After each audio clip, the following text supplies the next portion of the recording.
Namun mohon maaf Bapak Gubernur, selama dalam penyusuran Kali Ciliwung, nyata yang Kali Ciliwung yang sudah kita sepanjang 33 km yang sudah ditangani normalisasi 16 km. Mudah-mudahan dengan beberapa program itu akan mengurangi atau menambah kesiapsiagaan kita menghadapi musim-musim hujan berikutnya. Yang ini bukan soal peraturan daerah tentang tata ruang saja. Ini soal Anda mau memberikan manfaat atau Anda memberikan penderitaan pada tetangga-tetangga sendiri. Jadi kalau tetap seperti ini, ya semua warga di kampung ini akan terus-menerus menderita. Kalau Anda tega, ya teruskan. Tapi hampir semuanya bilang ya Pak, kami sudah nggak mau lagi. 2012. Inilah yang disebut dengan normalisasi. Dibangun beton, air dialirkan secepat mungkin sampai ke laut. Oke? Dalam waktu berikutnya, ini masih lokasi yang sama, dibangun ekosistem sungai. Sempat mandek di era Anies Baswedan, bersama Basuki Hadimulyono, Heru Budi optimis melanjutkan normalisasi Kali Ciliwung.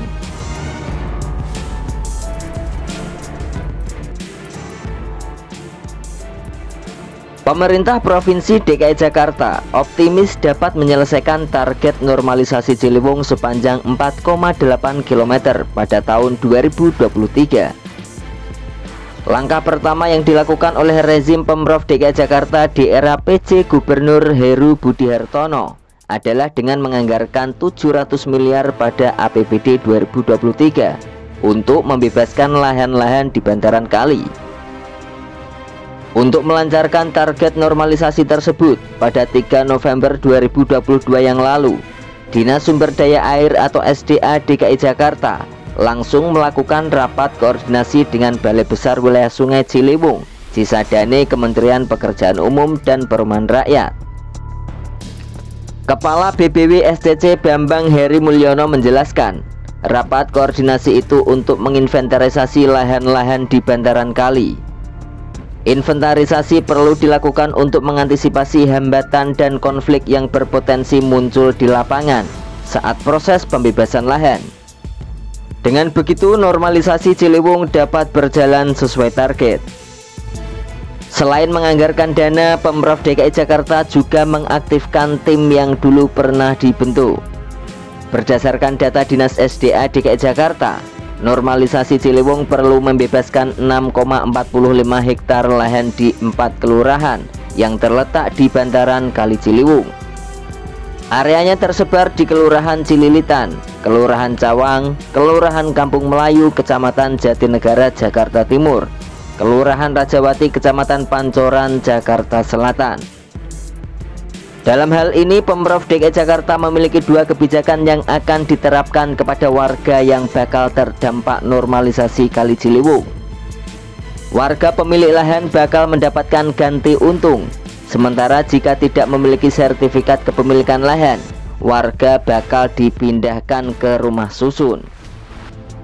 Heru Budi lantas melanjutkan, selain normalisasi, ia juga akan memastikan pembangunan bendungan Ciawi dan Sukamahi akan tuntas akhir tahun ini. Sedotan Kali Ciliwung Kanal Timur juga dipastikan bisa diselesaikan. Dengan langkah itu, debit banjir yang masuk ke Jakarta akan bisa berkurang.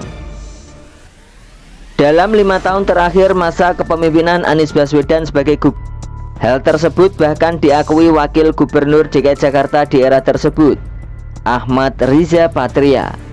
Ia mengatakan program mengatasi banjir itu belum maksimal karena sulitnya pembebasan lahan di bantaran sungai. Ia menjelaskan, program normalisasi sungai merupakan tanggung jawab bersama Pemprov DKI Jakarta dengan pemerintah pusat. Pemprov DKI Jakarta kebagian tugas menyiapkan lahan untuk melebarkan sungai. Sementara pemerintah pusat melalui Kementerian Pekerjaan Umum dan Perumahan Rakyat menyiapkan satuan pelaksana atau stapel normalisasi. Ria mengklaim upaya penyediaan lahan yang dilakukan dalam bentuk pembebasan lahan itu sebenarnya sudah berjalan setiap tahun.